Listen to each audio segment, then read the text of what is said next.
The immigration of my family from Czechoslovakia, Croatia to Chicago, to the United States. What I provide is a little bit of history of myself and where the family came from and why we left. The family originates a few hundred years ago, actually, from what we know as the 17th century, the Sosnowiecks. It was Protestant at the time, and the French Huguenots, Catholic, came and defeated the people there, and they escaped to Poland and to what is Russia. And one at least came back, and that's where the name originates. It means pine. I was born in this town, Jindřichův Hradec, which is like George's Castle, in south of Prague, about 15 miles north of the Austrian border. My father was a teacher. He was working, obviously, for the government, teaching in the town and the surrounding area where he was born. His father was a director of an orchestra in the Austro-Hungarian army, and so he did a lot of traveling around, and my father was actually born in Bratislava, which is the capital of Slovakia. So the family's back there. He got a commission to go to what then was Yugoslavia to teach the Czech population there in the northern central part, which was called Slavonia.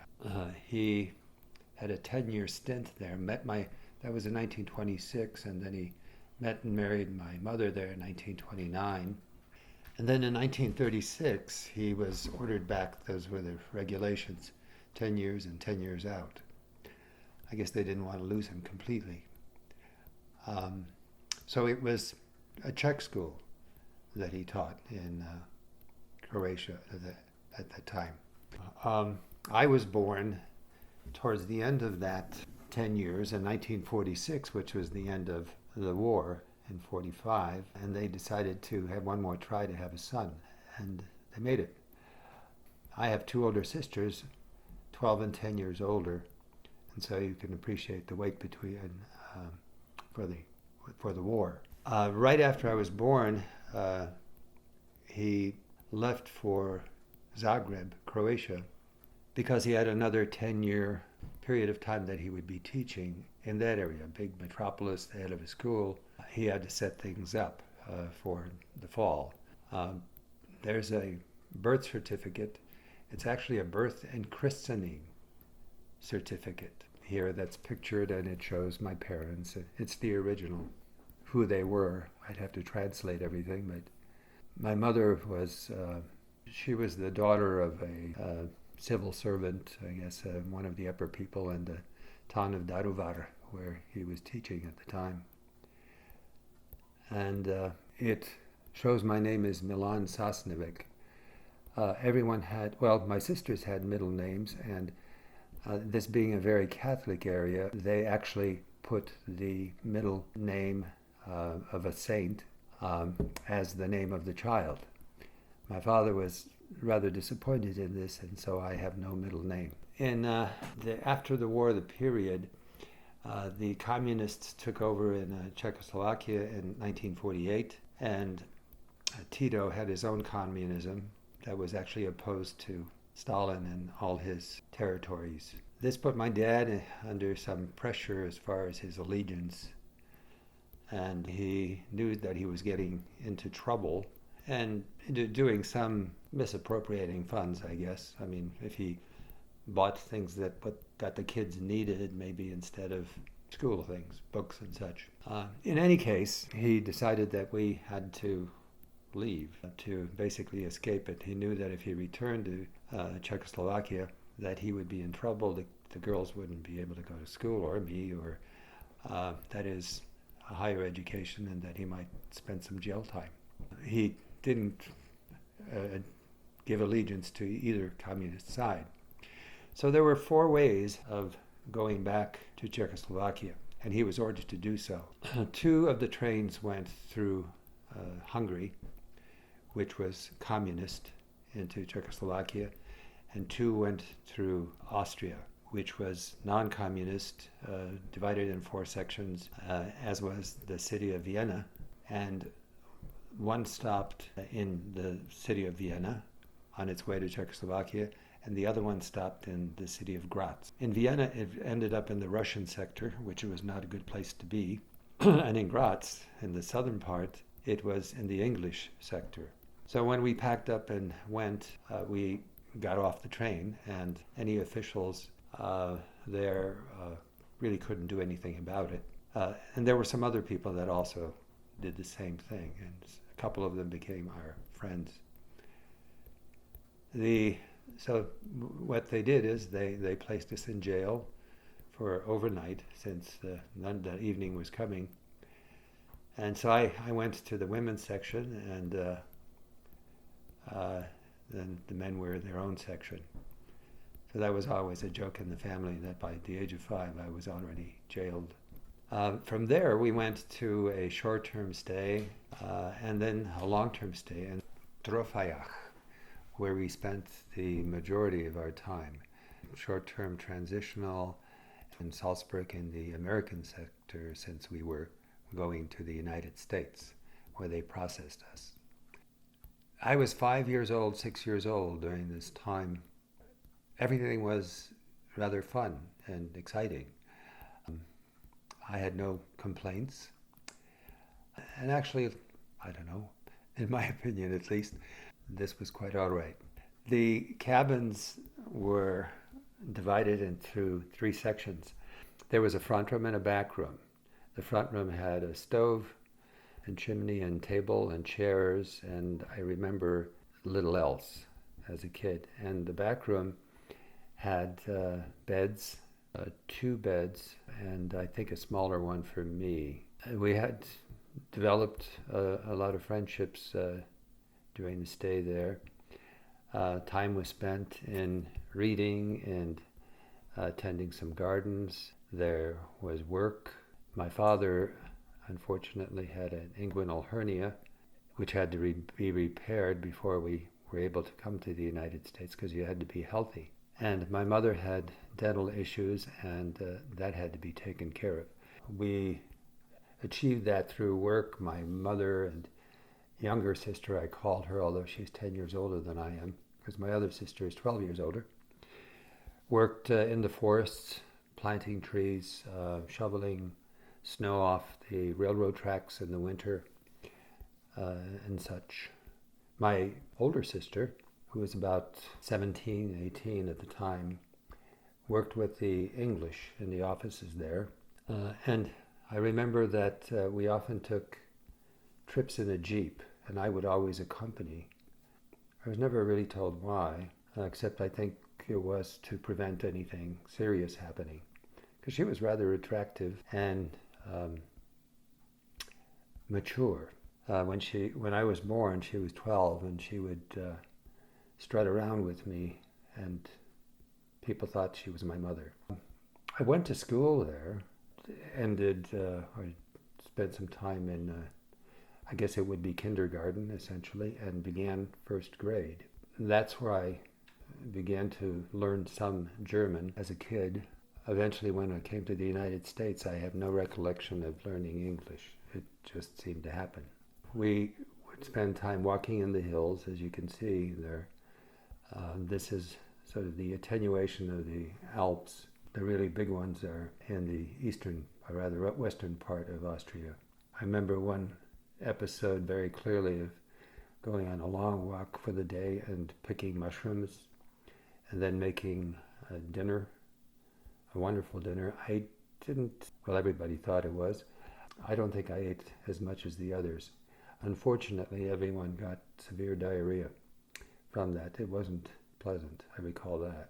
There is a picture where the building on the left is showers, I believe, and then the one on the right is toilets. They were divided into men and women.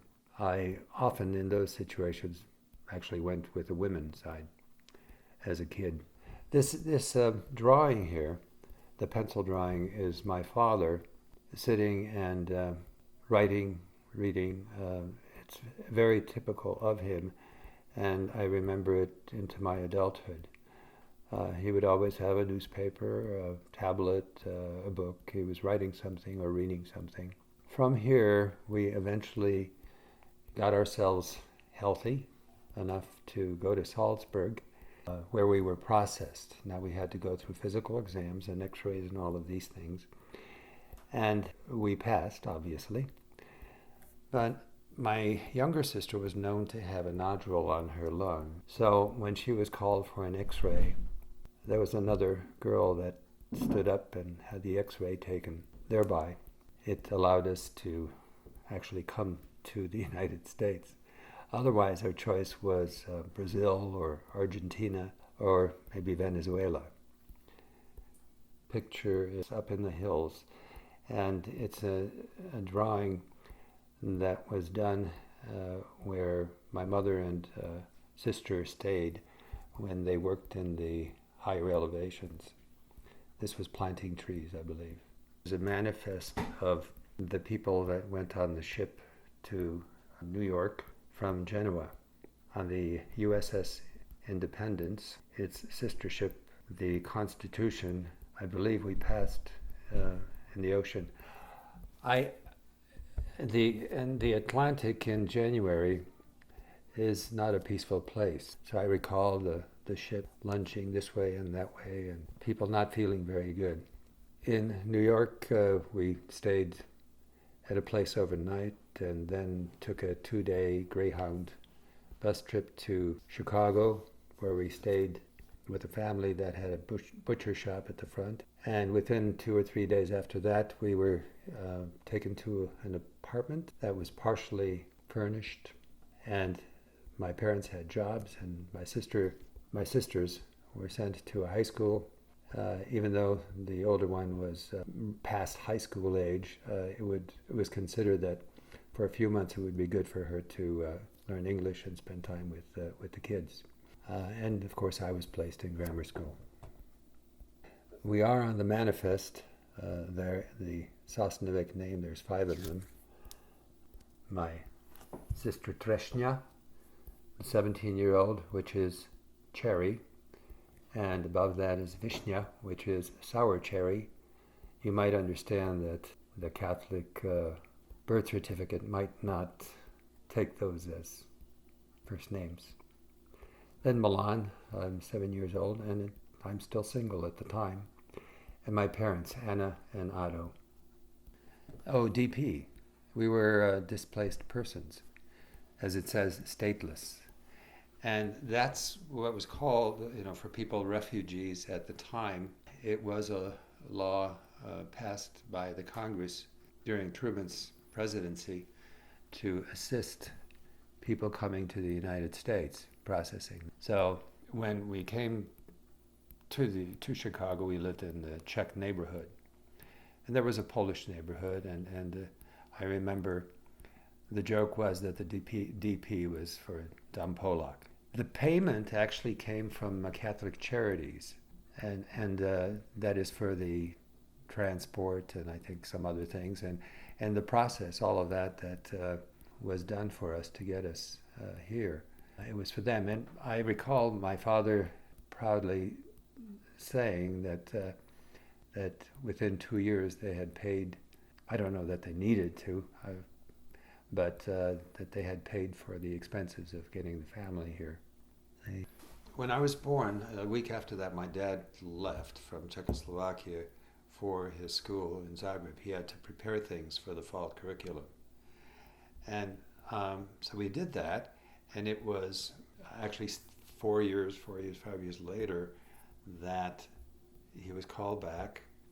We were in Austria from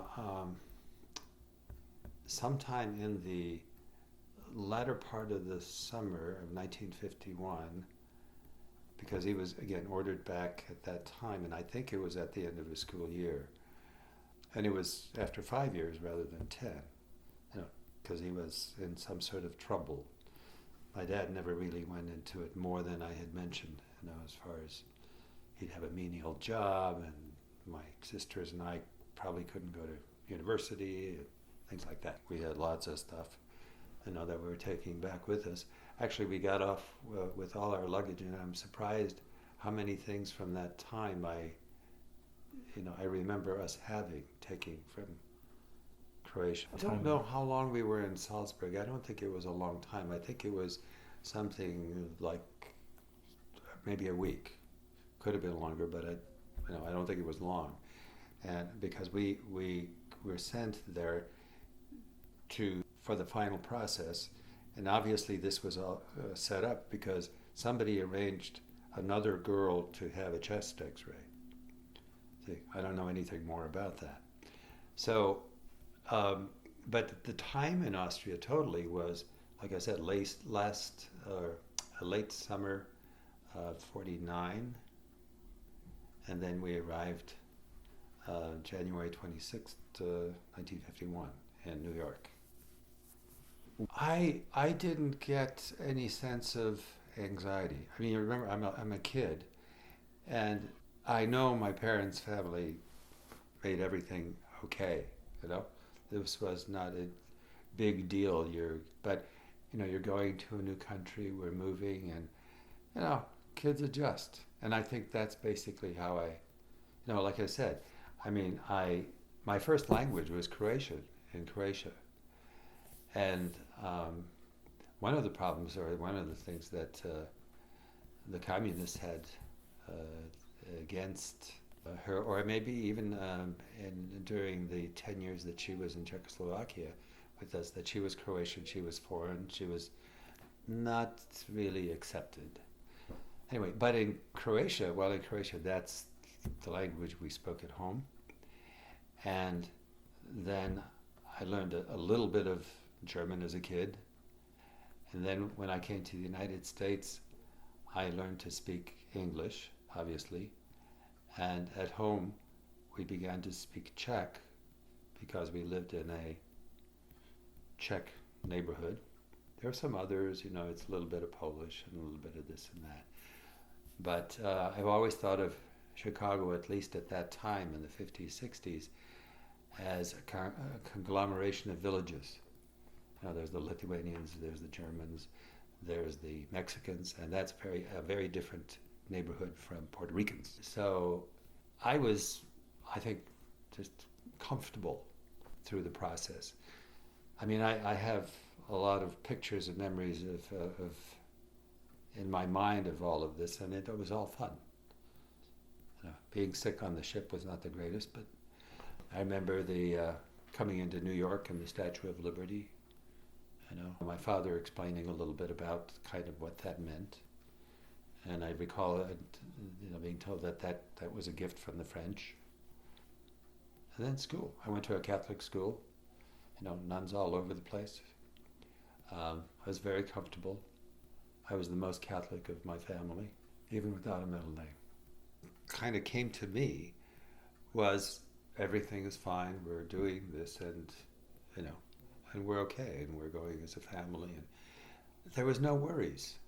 And I think that was one of the things I liked about my family. My parents would talk about things, and if they were more serious, that was private, and that wasn't shown to me.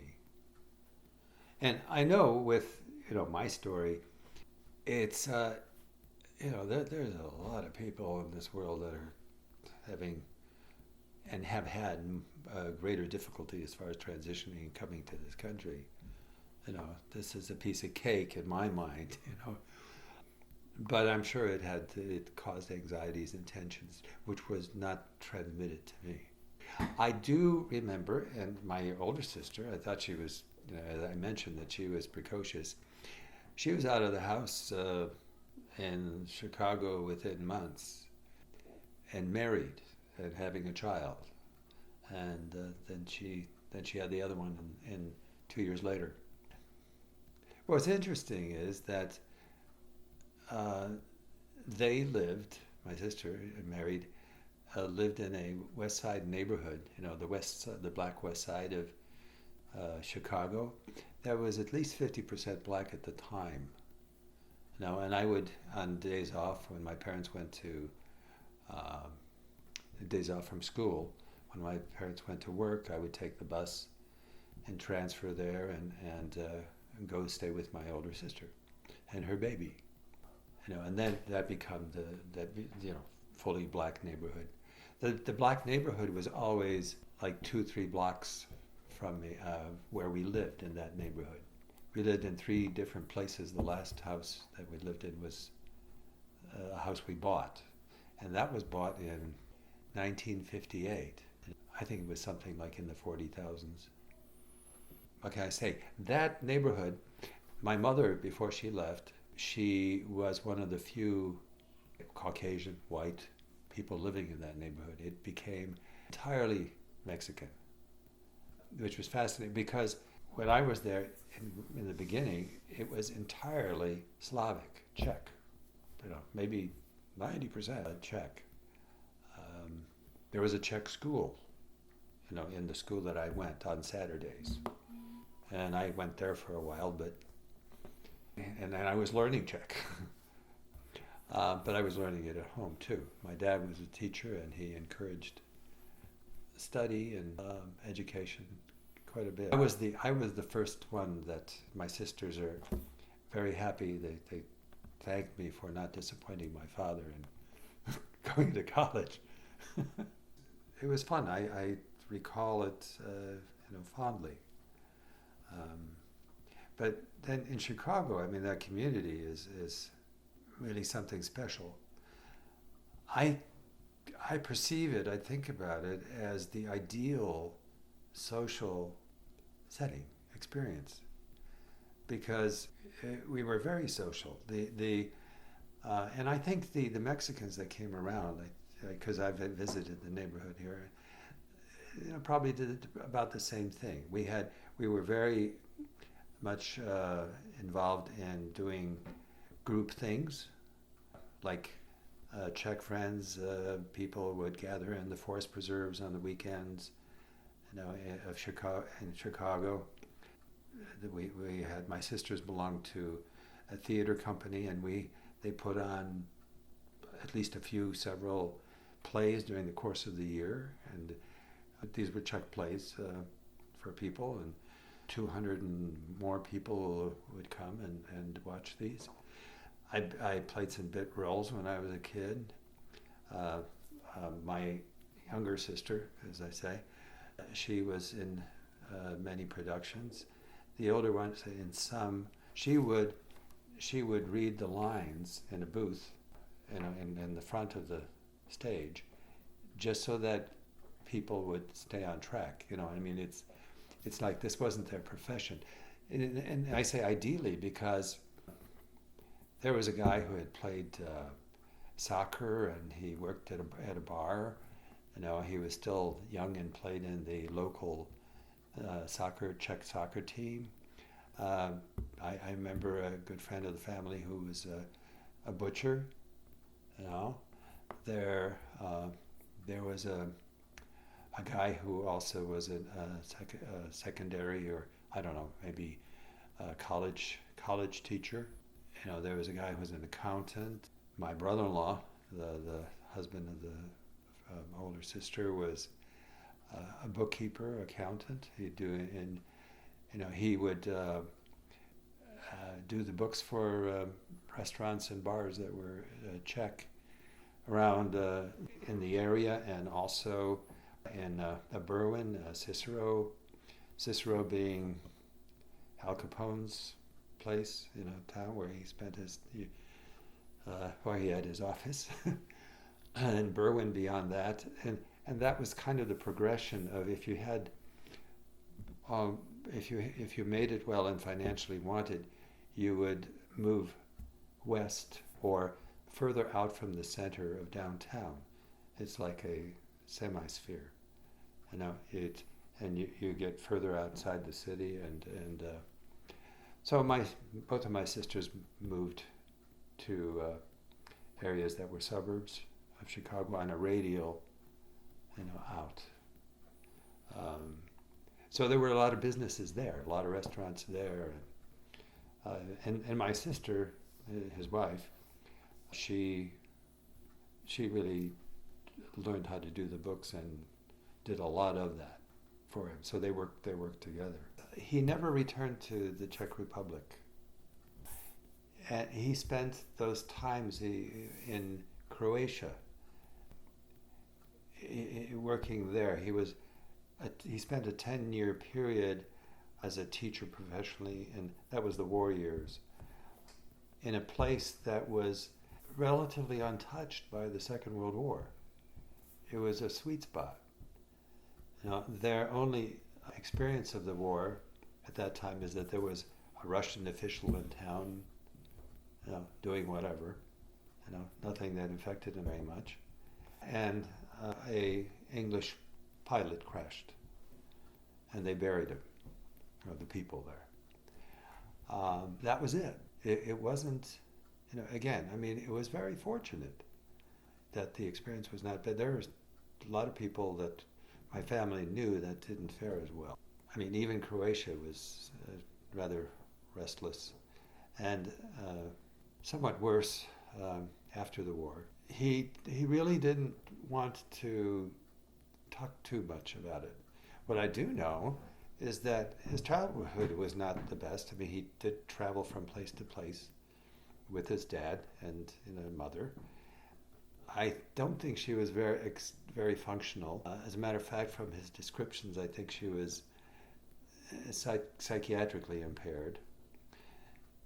They didn't do well. They got divorced.